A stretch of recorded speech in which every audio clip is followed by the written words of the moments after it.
Raiders fans, hold on tight, because what's happening behind the scenes in Las Vegas could be a game changer. Just when many missed that the team had already finished its big moves on defense this offseason, a new big name is emerging with full force in the international conversations about the franchise, Justin Simmons. And the mere possibility of seeing one of the best safeties of the last decade wearing silver and black is already getting fans excited. According to CBS Sports journalist Cody Benjamin, the Raiders currently appear to have one of the most solid and attractive options for the veteran safety's future. At 30 years old, a two-time Pro Bowl selection, and with a wealth of experience, Simmons represents exactly the profile of a player who can instantly elevate the level of a defense in transformation. Pete Carroll, who arrived with the mission of rebuilding the defensive mentality in Vegas, knows that having a leader like Simmons in the secondary would be an invaluable asset. The technical fit makes sense for several reasons. First, Simmons is already familiar with the system of Joe Woods, the current Raiders passing game coordinator, and his first defensive backs coach with the Denver Broncos. This personal and tactical connection would make his adaptation much easier. Second, the Raiders' defense is already starting to take shape with the recent draft picks, but they need someone with Simmons' experience and ability to read the game to solidify the sector. And third, the Raiders have plenty of room in the 2025 salary cap to accommodate a contract that will certainly still be at a high level. It is worth remembering that Simmons did not see a drop in production during his brief stint with the Falcons in 2023. He started 16 games, accumulating 62 tackles and 2 interceptions. And more important than the numbers, he continues to be recognized in the league as one of the most intelligent and consistent safeties in the NFL, with very sharp instincts in coverage and a true commander on the field. However, Las Vegas is not alone in this race. Other contenders have also closely monitored the player's situation. Among them, the Philadelphia Eagles and Washington Commanders seem like viable alternatives. Simmons has even stated in recent interviews that he would like to play at a time when there is a real chance of winning an immediate title, and he has even publicly mentioned his desire to play in Philadelphia, the current Super Bowl champion, where he would meet Vic Fangio again, with whom he once shone in Denver. Even so, the Raiders have very strong arguments to convince the safety. In addition to the promising sports project under the command of Antonio Pierce and Pete Carroll, the chance to be a central part of the team and lead a young core could be exactly the challenge that Simmons is looking for at this stage of his career. And let's not forget, Las Vegas is currently one of the most attractive cities in the league, which is a burden for many veteran athletes. Could this be the last piece missing to consolidate a defense capable of competing at the highest level in the AFC? If the move comes to fruition, the impact will be immediate, not only on the field, but on the confidence of the entire locker room. But while Simmons' possible arrival has the backstage area buzzing, another rumor is starting to take shape, and it involves an even more explosive name for the Raiders' attack. Get ready, fans. The next target could simply be one of the best wide receivers in the NFL. If the possible arrival of Justin Simmons has already excited Raiders fans, the next speculation behind the scenes could raise the level of expectation even further. We are talking about a move that, if it comes to fruition, would put the Las Vegas offense on a new level of respect within the AFC. The possible arrival of star wide receiver Terry McLaurin, currently with the Washington Commanders. In any other year, this talk could fly as pure fantasy. After all, at this point in the offseason, most of the big deals have already been closed. Minicamps are happening, and teams usually focus on what they already have in hand. However, 2025 seems to be breaking this pattern. There are several renowned veterans using the old tactic of skipping mandatory minicamps, leading their teams through renewals or forcing, behind the scenes, the opening of trade negotiations. In this unusual scenario, McLaurin appears as a possible name that could surprise the market. The truth is that McLaurin has always been the symbol of loyalty in the Commanders, even in difficult years. With instability at the quarterback position and constant changes in the coaching staff, the wide receiver maintained a high level of production and never publicly expressed a desire to leave. However, the NFL is a ruthless business, and with the Commanders reshaping their roster around young quarterback Jaden Daniels, there are those internally in Washington who argue that the best financial path would be to free up cap space now and gain draft capital to strengthen the rest of the young roster. And that's exactly where the Raiders could come in. For Las Vegas, the arrival of McLaurin would be the missing piece to transform an offense that already shows great promise with Geno Smith as the new quarterback. Brock Bowers, recently arrived via draft, promises to be an immediate star in the passing game. Ashton Jeanty 2020 arrives with explosive status in the backfield. Jacoby Myers continues to be a solid receiver. Now, add McLaurin to this group and visualize the offensive potential of this unit in the AFC West, one of the most competitive and aggressive divisions in the NFL. McLaurin's numbers speak for themselves. Even without great quarterbacks throwing to him throughout his career, the receiver has had consistent seasons with multiple campaigns over 1,000 packages received. His route running prowess, specific hands, and ability to produce explosive plays have made him one of the most underrated WRs in the league.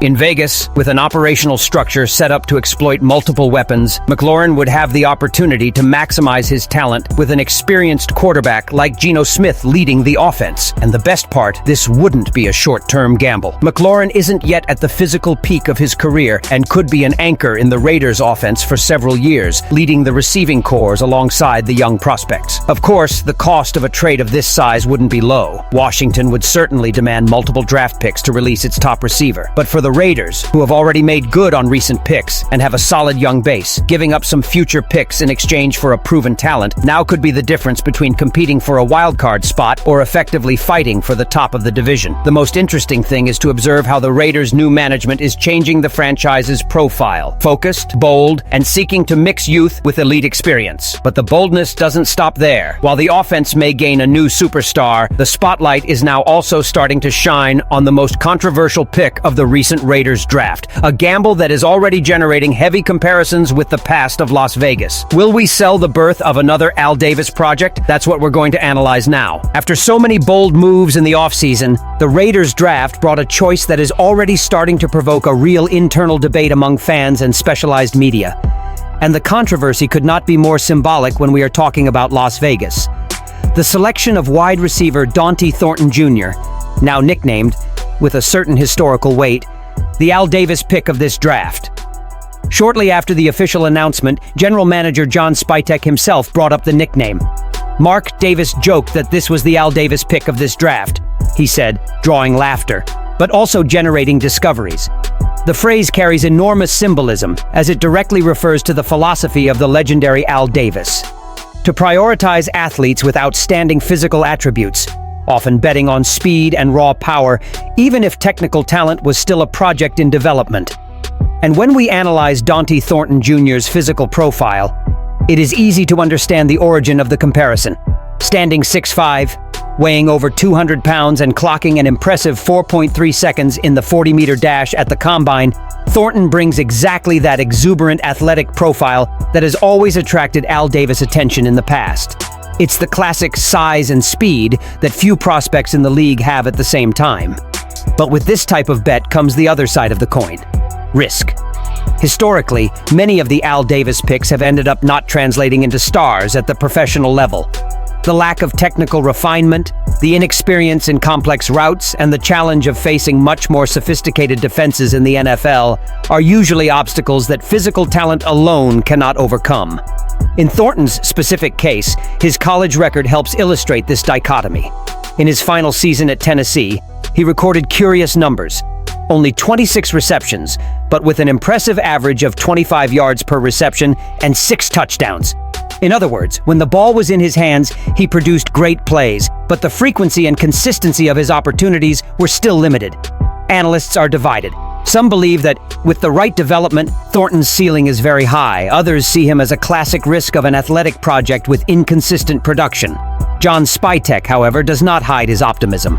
According to the GM, the goal is to develop Thornton's technical potential to the maximum, taking advantage of his physical explosion as a differential. His height, his weight, his speed, just focus on what he can be. If you watch his target shots, it's impressive. And we found out that he's not even close to his maximum limit yet. The arrival of Pete Carroll to the coaching staff could be a decisive factor in this trajectory.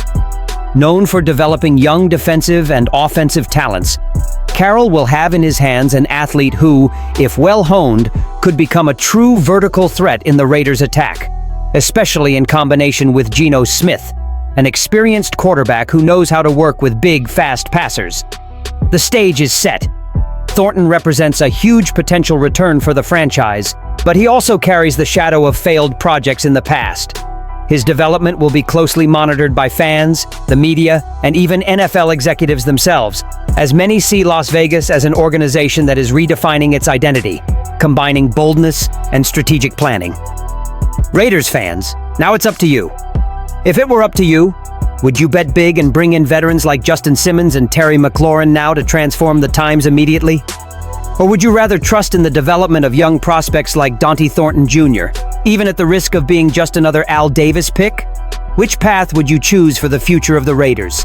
Leave your opinion here. Don't forget to like and subscribe to the channel, but I will come back later to update you with the latest news from the Raiders.